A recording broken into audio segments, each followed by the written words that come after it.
What's up, everybody? My name is Erin, and welcome to the Mad Maker Studio, and welcome back to Lamplight City. Let's review our to-do list real quick. Let's see if we can go talk to Miss Robino at the Gascon Supper Club again. We know she has a hair appointment with our wife later in the day, so maybe Addie can pick up some extra tea during their sesh. We don't want to return to Upton and accuse anyone yet. Speak with attorney Jonas Usher. We did recently get the coroner's report, and we needed a document to talk to the attorney. So maybe with this in hand now, confirming that Miss Lathan has passed, then we can get in to see Jonas Usher.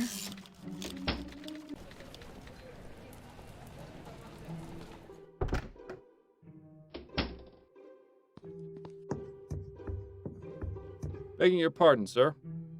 Yes? Perhaps Mr. Usher will see me when he sees this. Oh, what's that? A report from Dr. Malcolm Edwards, the city coroner, confirming Miss Lathan's untimely demise. Let me see that. Oh my. Wait one moment, would you?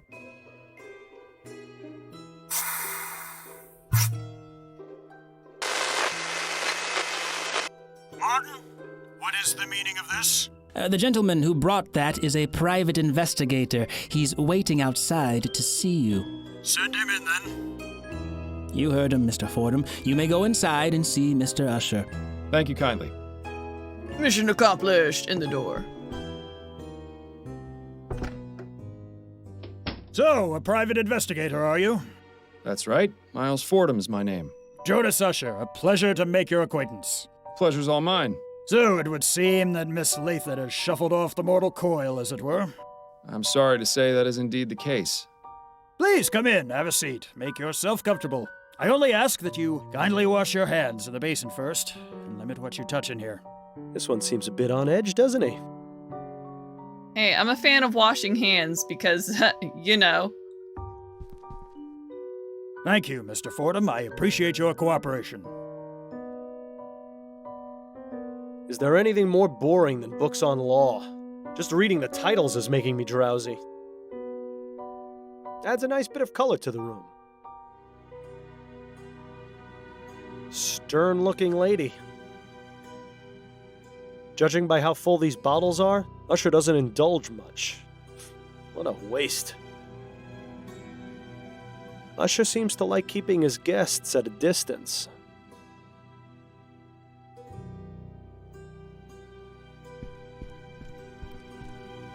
Mr. Usher, I have some questions for you. And hopefully I have your answers. How long have you been practicing law, Mr. Usher? Usher and Price has been operating since 1805.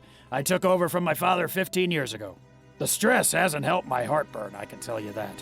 Why, just last night I was tossing and turning because I couldn't stand the burning in my throat. That's why I've got these bags under my eyes, you know. Ah, yes. And Mr. Price?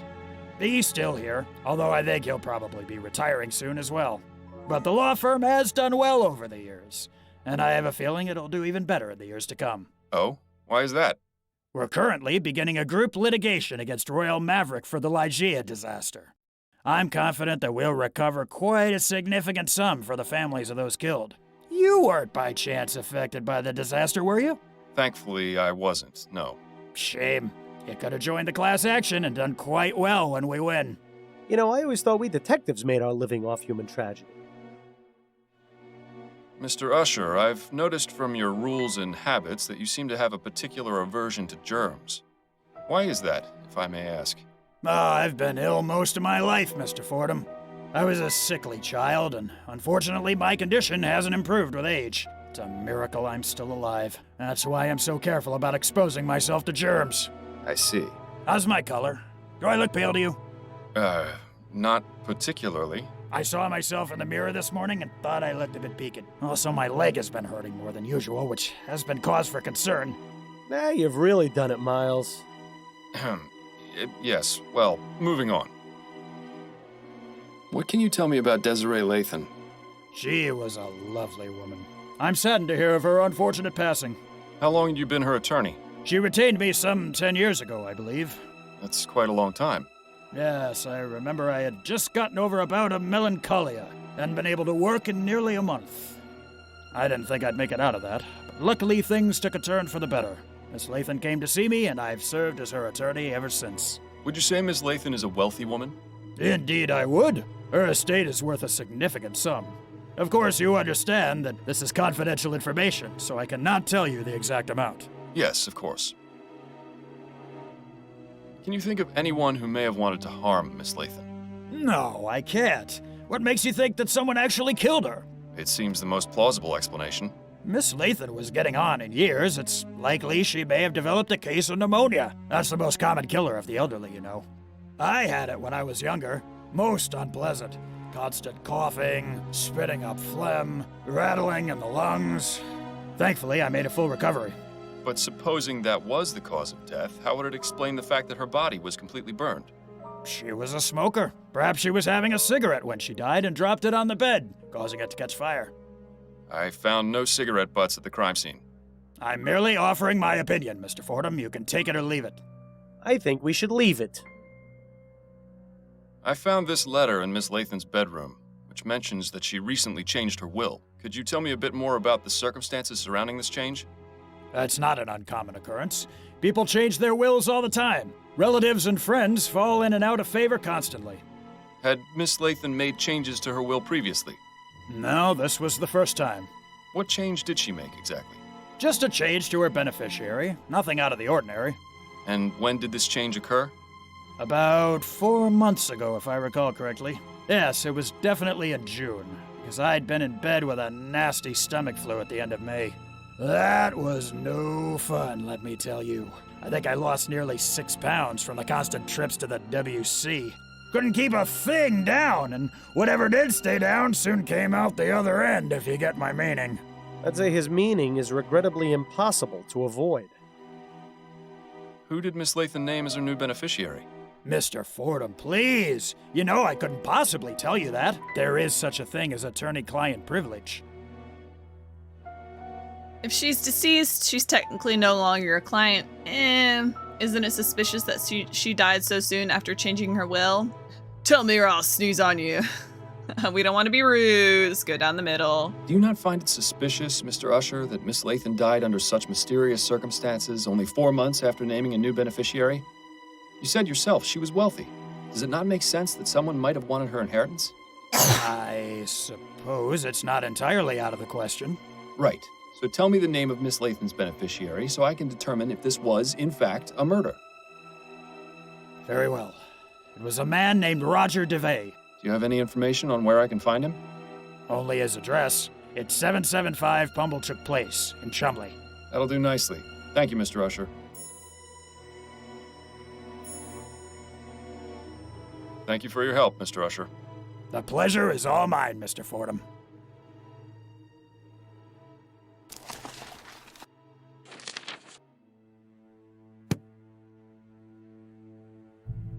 To the next location we go.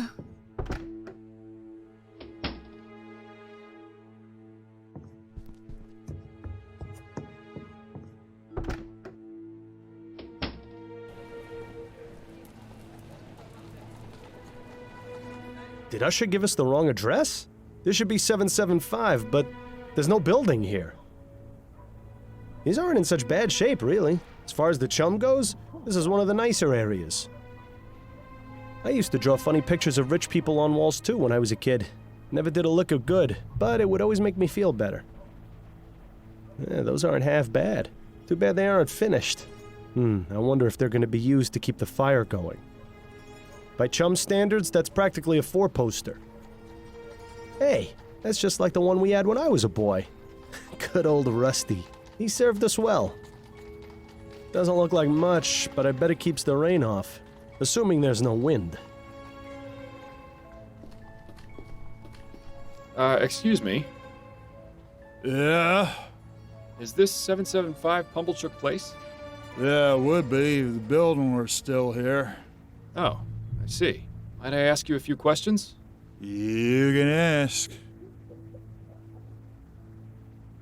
Do you know Roger DeVay? Know him? Of course I know him. He lives here with me. He does? Well, whenever he decides to come home, anyway. Rest of the time, I suspect he finds a way to sleep at his job.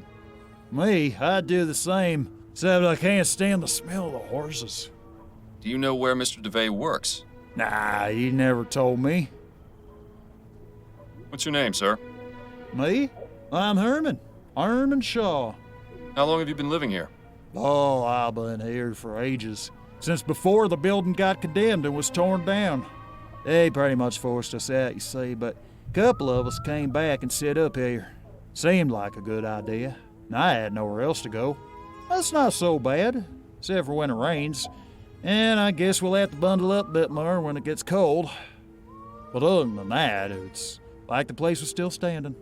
There's some of that classic chum ingenuity. Or maybe it's just delusion. What happened to this place?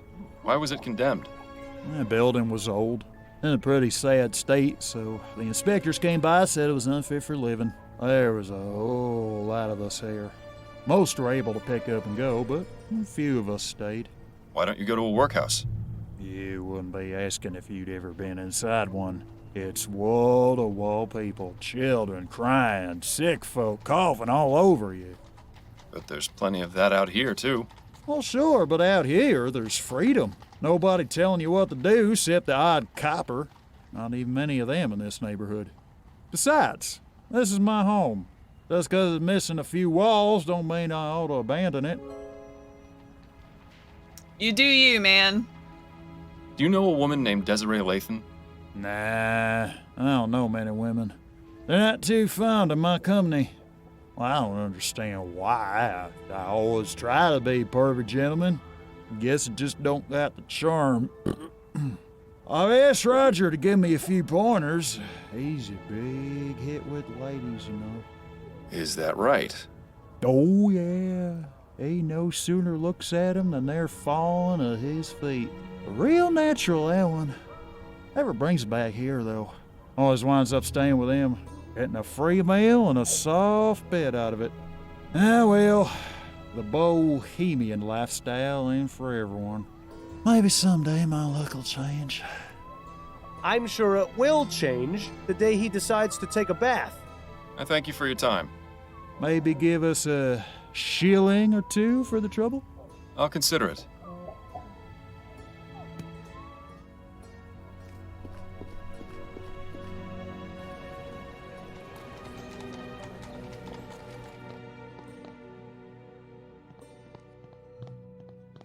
I may have more questions for you later. I can scarcely contain my excitement. Okay, so we're done with her. For now, but maybe our wife can squeeze mo info out her.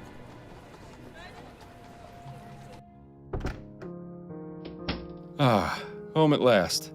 Welcome home.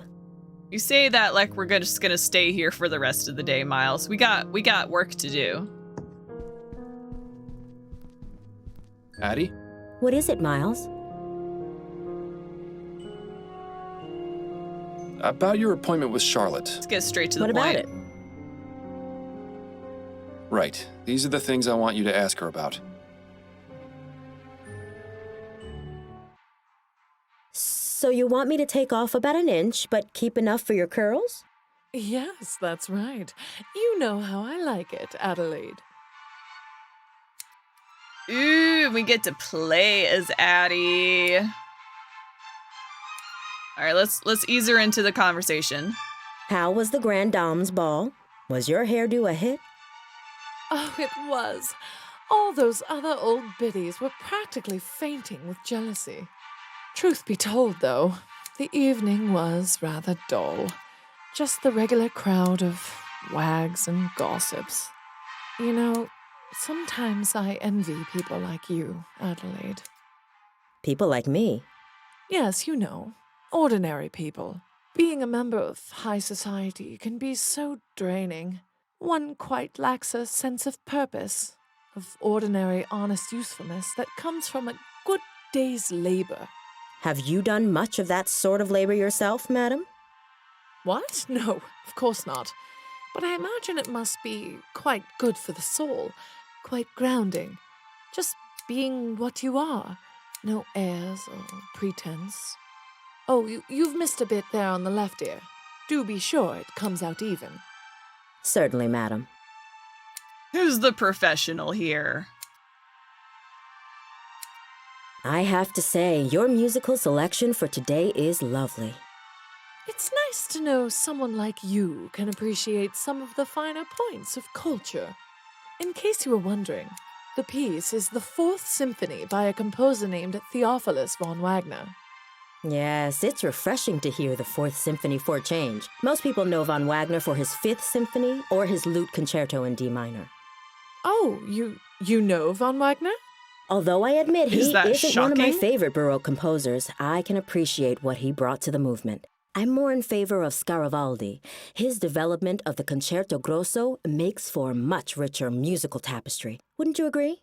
Oh, well, perhaps so. Do you have any favorites among Scaravaldi's works? His First Symphony is quite riveting. Do you mean his Concerto for Mandolin? He didn't have a Someone's first symphony not as as cultured such. as they pretend Well, to be. yes, that's what I meant. As much as I enjoy chatting, perhaps you should concentrate on what you're doing, dear.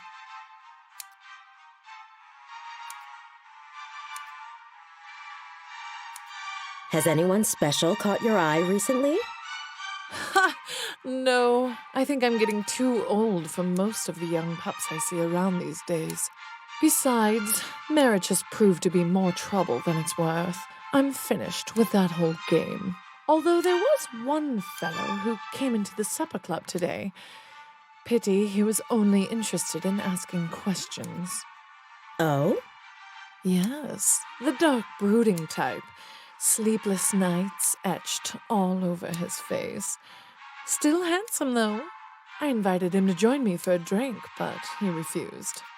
Turned out he was a private investigator, if you can believe it. Oh? What was he asking about? Nothing of consequence. I didn't tell him very much anyway. Probably for the best he didn't join you for that drink then. I was reading in the paper this morning about what happened with Desiree Lathan. Did you hear about that? Oh, such a tragedy. Poor Desi.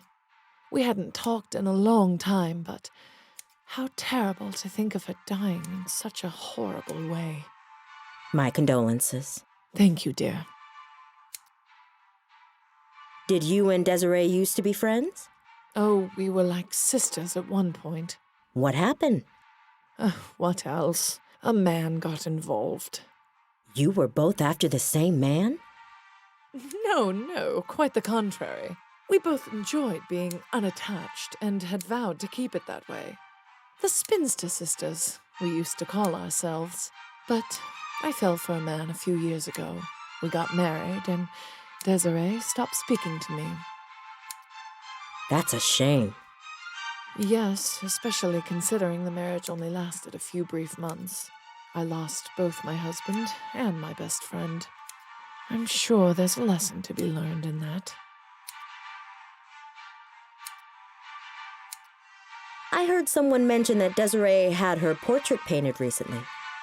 Yes, I heard that too. I think it was Caroline who told me. Yes, that was it, Caroline. She was looking for a portrait artist and told me Desiree had found one. Roger DeVay, I think she said his name was. Roger DeVay?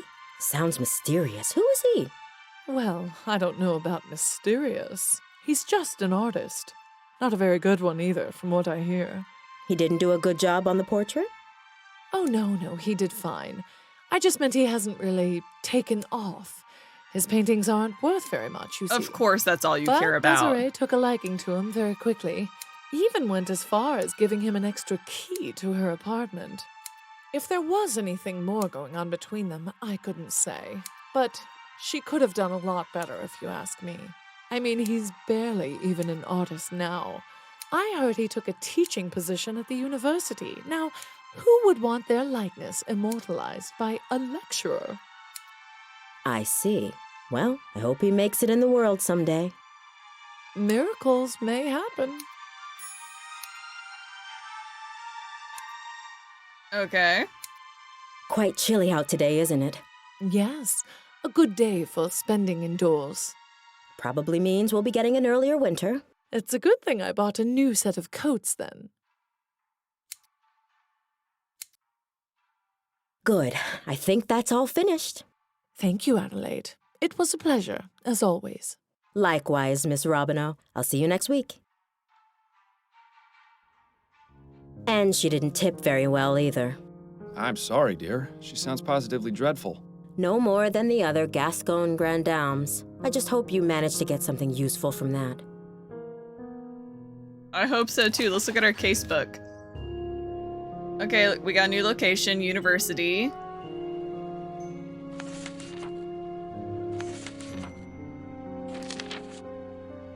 All right, let's head out. I'll see you later, Addie. I look forward to your return.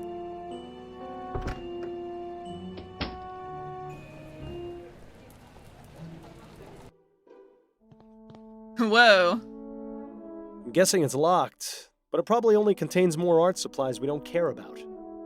All right, Bill, what do you got to say about this beefcake over here? Well, so much for modesty. Ooh, is it warm in here or is it just me?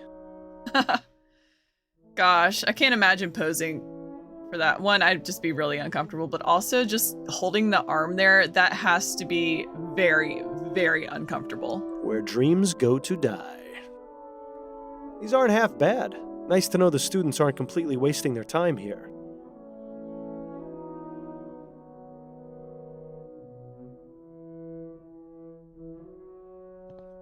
Excuse me. Yes, Are you Roger DeVay? I am. Miles Fordham, private investigator. I have some questions for you if you aren't too busy.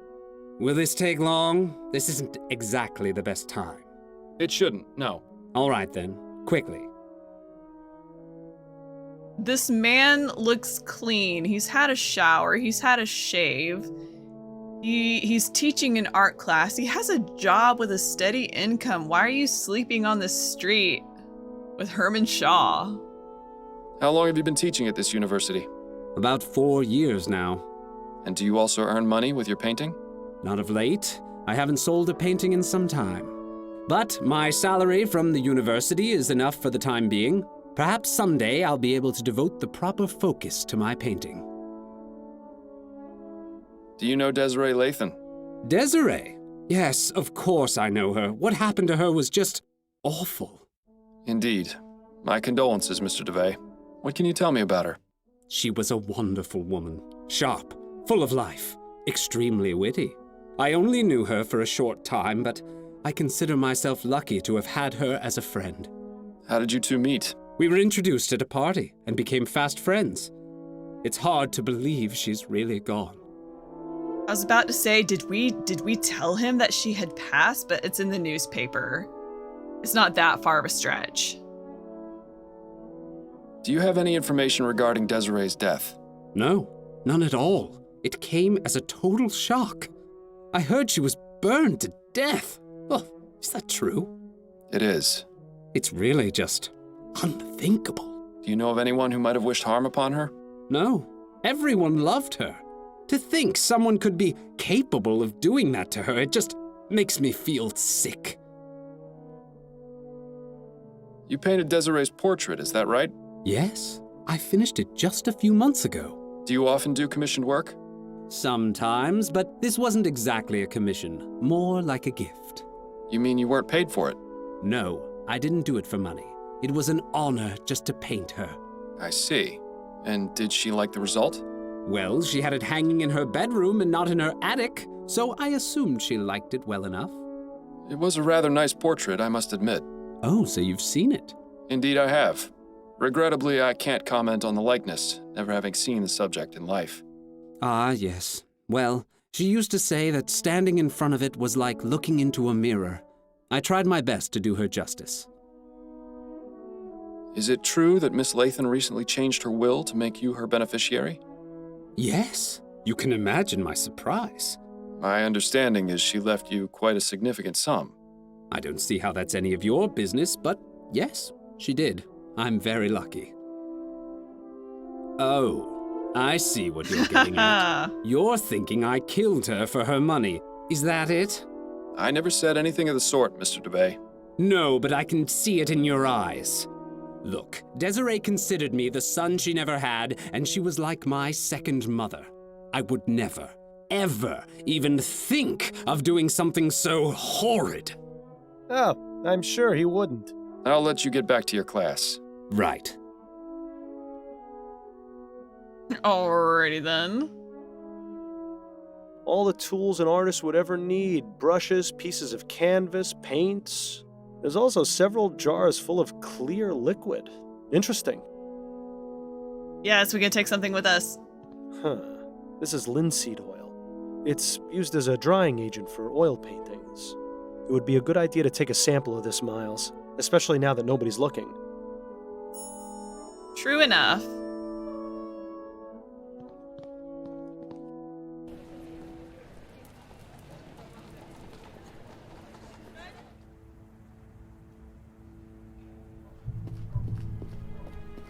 May I ask you some more questions? Sure, I ain't going nowhere.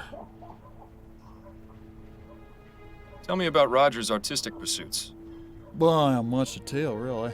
He used to paint all the time when he had his studio in the building that used to be here. He was good at it, too.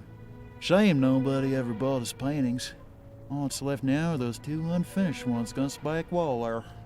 We used the rest of his spare canvas to make the tent. How did Roger feel about his paintings not selling? What do you think? Made him madder in the March air. Didn't do a very good job of hiding his displeasure either.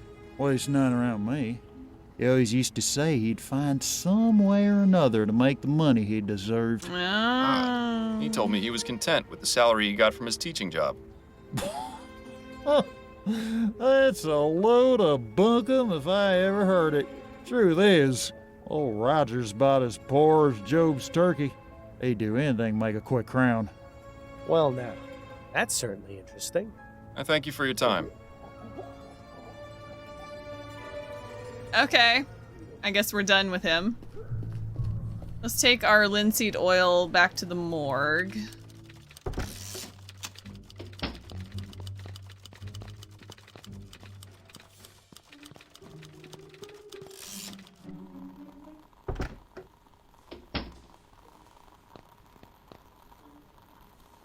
Now that we've got some linseed oil, it's probably worth testing. I bet it turns orange.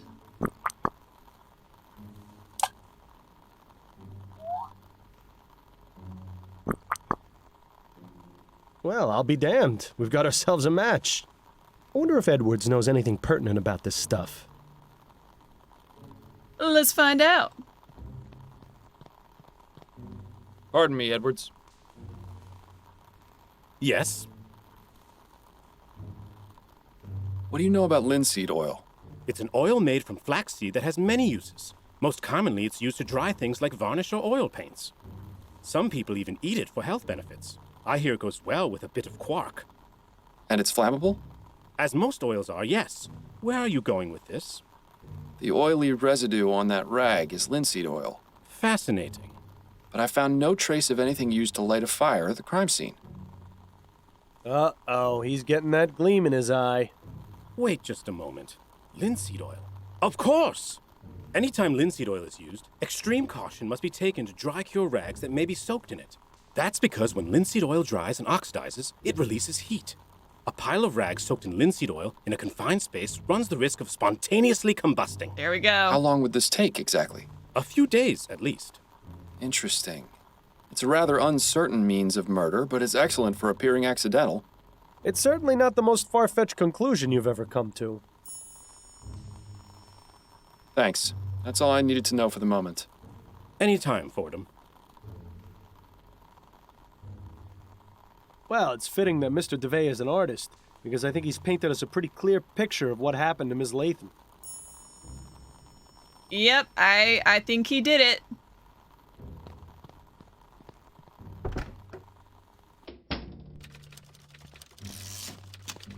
All right, everybody hold your breath. Got a moment, Upton? Yes, but let's make this quick. I'm done with the Lathan case. Oh? What have you got? All right, Roger DeVay. She was murdered by Roger DeVay, a professor of art at the university, in order to claim her inheritance. DeVay befriended Miss Lathan and even painted her portrait, but his failure to establish a name for himself and to earn a living from his art was driving him mad. Miss Lathan cared for him as a son, and recently changed her will, naming Roger as her sole beneficiary. Roger knew of this, and decided killing Miss Lathan was the best way to solve his financial troubles. And how did he manage to do so? Desiree had given him a key to her apartment. While she was out at the Grand Dame's ball, he entered and left a pile of rags soaked in linseed oil under her bed. She arrived home drunk and passed out, unaware that the rags were growing hotter by the minute. Eventually, the oil burst into flames, burning the rag pile as well as poor Miss Lathan. How awful. Well, I'll certainly pass along the information. What an astounding series of events. Although I'm sorry you won't be able to gloat to Snelling that you solved the case before his detectives did. I can find other means of amusement, I think. Good work, Fordham. As usual, I'll send anything else your way as soon as I get it. Thanks, Upton. Roger DeVay, Yes, what is it? you're under arrest for the murder of Desiree Lathan. Oh, I see. Come with me. We need to ask you some questions at the station. And you up there, make yourself decent, would you?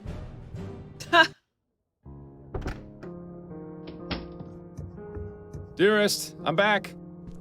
There you are. I was starting to get worried you wouldn't make it home in time. In time? In time for what? For dinner at the Rutherfords. I told you about it the other night, don't you remember? I'm terribly sorry, dear. It must have slipped my mind. How you haven't yet been presented a prize for Husband of the Year is beyond me. There's still time for you to get ready if you hurry. Can we spend a quiet evening with our wife that we've neglected? We did puke all over her begonias. Why don't we spend a nice quiet evening in together? I'd much prefer that. We've had a quiet evening in every night for the past 3 weeks. I need to get out of the house. Then go ahead without me. Please give Anne and Joseph my regrets. So you're just going to sit here at home by yourself? I'll probably just catch up on my reading or try and get some sleep. Maybe I'll get around to reading that story in Brentwell's. All right, suit yourself. I shouldn't be home too late, but don't wait up. Have a wonderful time, my love.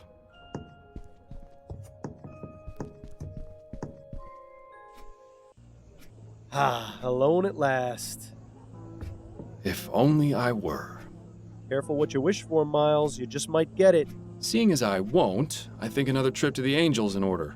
Oh, you're gonna break your word in addition to lying? That's bold. Nonsense. I'll be home in no time. It'll just be a quick drink to calm my nerves and get you out of my hair. I think I need a machete Oh, for that. she's gonna be so mad Very at funny. us. So, that last case was really something. Classic example of murder for money. Such a shame. Perhaps with Roger in jail, Miss Lathan's riches will go to a more worthy cause, like feeding the poor. You're not listening to me, are you? Oh, right, you've had 2 drinks already. Fine, I'll just see myself out. Copper for your thoughts, Miles? Oh, I was just thinking about a story I read tonight in Brentwell magazine. It's called The Dissembling Mechanism. Are you familiar with it? Afraid not. Brentwell isn't really my type of magazine. It isn't mine either, but my wife suggested I read it, and it struck a bit of a chord. Go on then. What's it about? Oh no. He or she, I wasn't paying attention. I don't play these videos. Sometimes I don't play my recordings back to back. Sometimes there's days in between them. I don't remember. We'll go with she. The story concerns an inventor, a woman who's the greatest mind of the modern age. In this story, ethericity's been discovered, and the inventor understands and uses it in her work. Ah, one of those fantastic speculative stories. Anyway, this inventor spends her time creating mechanical wonders, the likes of which the world has never seen. The inventor has a husband whom she loves dearly. One day, he meets a tragic end in a carriage accident. I'm just The making inventor things is up devastated. right now. All too common in these types of stories. Yes, well, as I mentioned before, the inventor is the greatest mind of the modern age. She spends weeks researching a way to bring him back.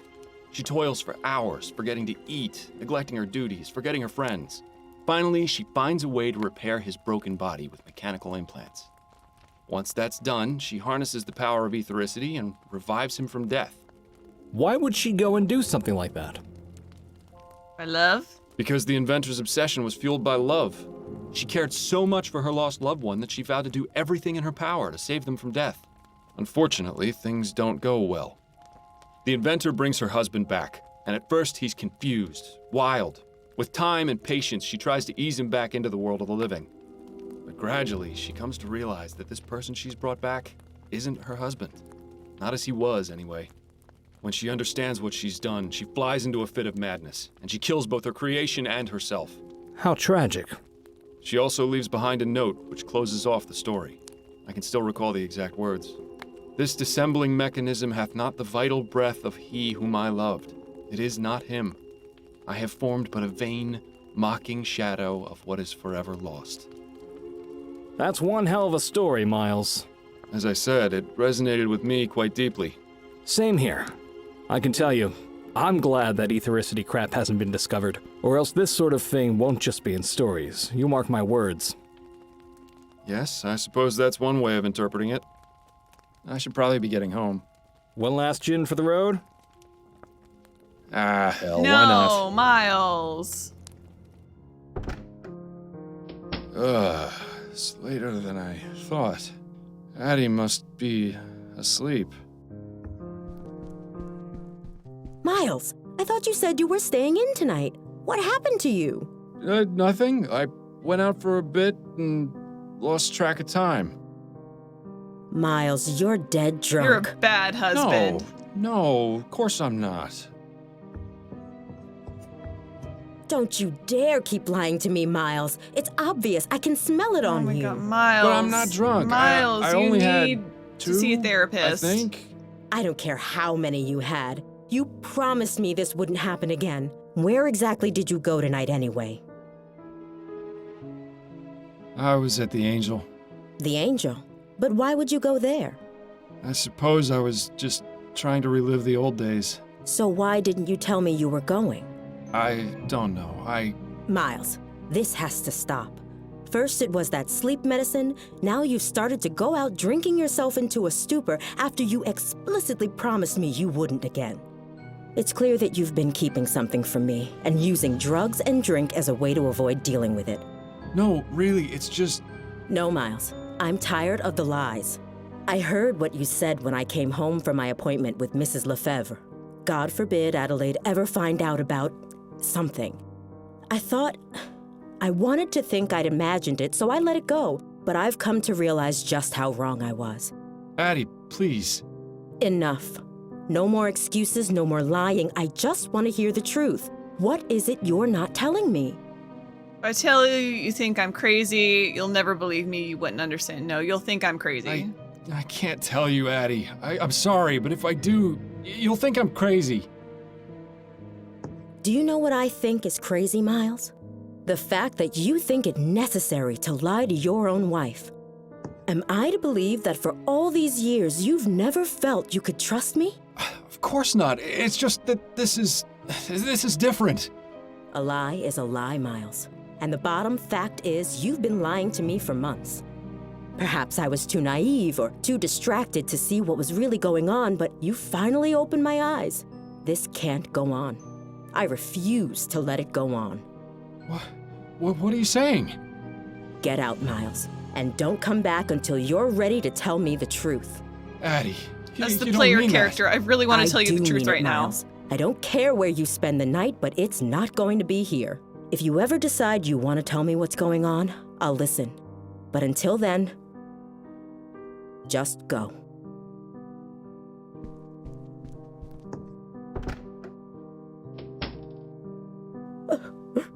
Oh.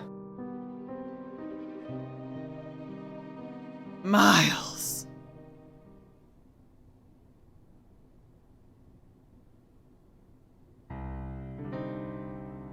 Take me away from all my troubles. So far away from all the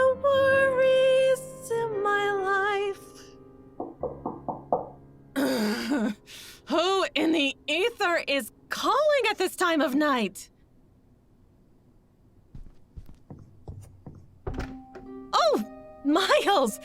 Please come in. It's so nice to see you outside of work. Oh, are you lonely? Oh, I get a hug and a kiss? Is that how it works now? You put up your rough and tough attitude, but I know deep down you're really a kitten. Upton, are you drunk? No, of course not. I admit I like to have a glass of wine or 6 to unwind after work, but I can hold my own. Well, I'm glad you're not, because I am. Wait, what's going on? Is everything all right? No, I'm afraid I've made a mess of things at home. Addie threw me out. Oh, Miles. I'm terribly sorry to hear that. Not as sorry as I am, believe me. What happened? It's really not worth getting into. Let's just say I need to figure some things out about my life. Don't we all? Constance, I hate to impose, but Of course you can stay here, Miles, as long as you need to. thank you. I won't need much space. That chair in the corner should do nicely. Are you sure? You won't be uncomfortable? I've slept in worse places, believe me. All right. Well, I should probably be getting to bed. Early morning tomorrow and all that. Of course. Have a good night, Upton, and thank you again for letting me stay. Not a problem. Good night.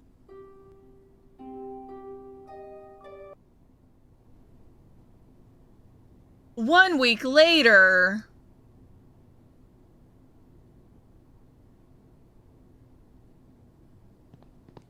Election night. The perfect opportunity to switch out one rich swindler for another. Don't know why you're wasting your time. It's not as though the Prime Minister actually does anything. It's oddly quiet in here. Maybe my mustache drawing campaign had an effect after all. Good evening, sir. Are you registered to vote? Yes, I am. Here's my registration card. Very good, Mr. Fordham. You've come at an excellent time. Go ahead and step inside a booth. Take as long as you need. Thank you, young man. I thought they were trying to encourage people to vote. With all these rules, it's a wonder anyone bothers. An ad for a brothel. At least they seem to know their audience. Yeah, at least you're already registered to vote. Having to go through that bureaucratic nightmare tonight would have just added insult to injury. A list of fools who think their opinion will actually make a difference. Okay, re-elect Herbert Atwood. Citizens of New Britannia know a vote for Atwood is a vote for progress. The truth of the matter is that STEAM technology is a necessity in our modern lives. Prime Minister Atwood vows to fund aetheric research and build a better, prosperous future for Vespuccia and its people. Don't be fooled by the lies and confusion of the ignorant masses. Bring Vespuccia into the future. Citizens in New Britannia, do you want to be replaced by a machine? Have you or someone you love been injured or killed by STEAM tech? It is hard to understand how anyone could fall for the aethericity lie. Then vote Hart Leroy, the man of the people. We find ourselves at a crossroads. Politicians and con artists are trying to play you for a fool. The true future of Vespuccia lies in the sweat of its workers. Don't fall for the lies and flights of fancy. STEAM tech is not the solution. Hart Leroy will ensure that jobs are kept and strive to create even more of them. Keep your head out of the clouds and your feet on the ground. Vote Leroy. Are these my two options?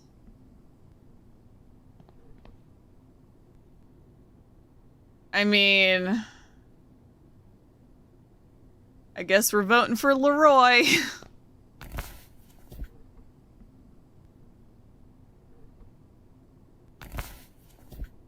Well, that's taken care of. Thankfully, the Angel isn't a polling place, so we can still have a nice quiet evening.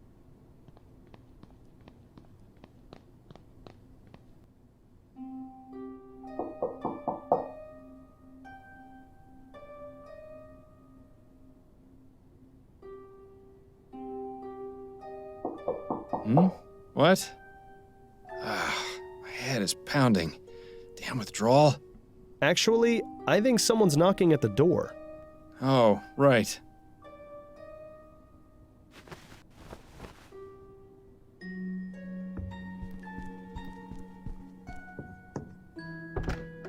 Good afternoon, miss. If you're looking for Miss Upton, I'm afraid she's not in right now. No, I've already spoken with Miss Upton. I'm looking for Mr. Miles Fordham. Oh, I see. Well, I'm Miles Fordham.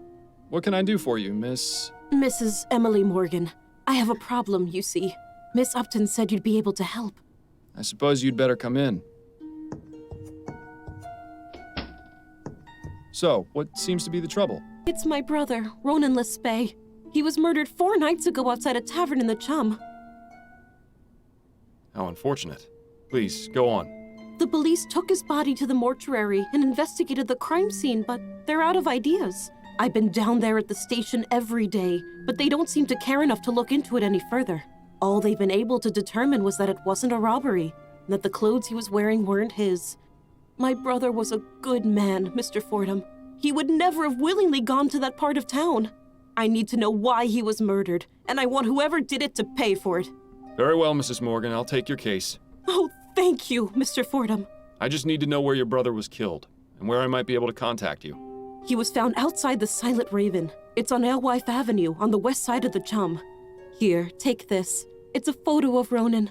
It might help your investigation. And if you need to speak with me, you can come to my husband's bakery. It's here in Worcester, at 15 Drummond Street. Very good. I'll begin my investigation right away. Thank you again, Mr. Fordham. You have no idea how much this means to me.